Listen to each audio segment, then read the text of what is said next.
From United States President Joe Biden to Chinese Communist Party leader Xi Jinping, countries and peoples across the globe have recognized climate change as an existential threat to humanity and human societies. Persuading and compromising. We come to Glasgow with global ambition to save our people and to save our planet. The fight against climate change continues to garner widespread support, but despite overwhelming scientific evidence, U.S. politicians, media outlets, and citizens turn a blind eye to climate change. Why is this, and what is it? CNN's chief climate correspondent Bill Weir explains. When I was first starting out in local news, there was a consultant who came to visit our station, and he said, you got to remember the hierarchy of fear in local news. That is, the viewer cares about, is my family safe? And then is my neighborhood safe? And then my city, my state, my country, and they worry about the planet last.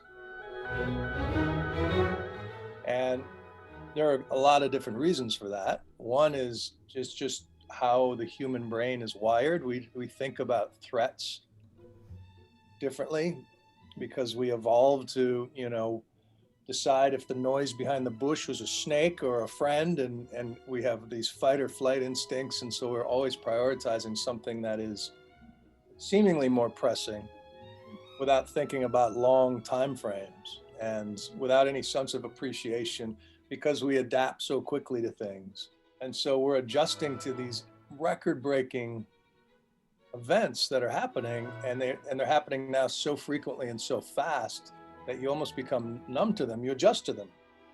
In other words, our inaction towards climate change isn't always a result of denial, but fatigue.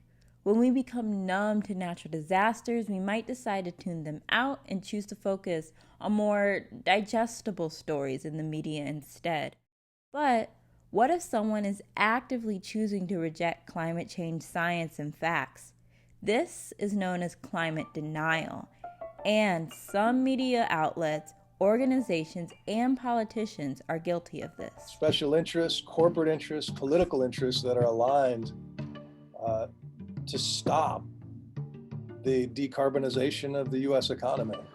And whether they are out of profit motive, or it's just ideological, political belief that we shouldn't mess with a free market, or whether it's a religious belief that man can't fundamentally change the fate of the earth. All of those different ideas mixed together and amplified by a Fox News makes it very political.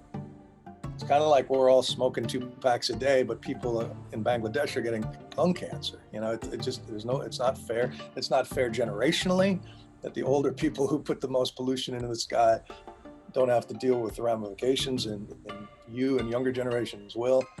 And so all of those things together make it a really tough subject. People don't want to talk about this because there are no easy answers, and the projections are really depressing. So it's hard.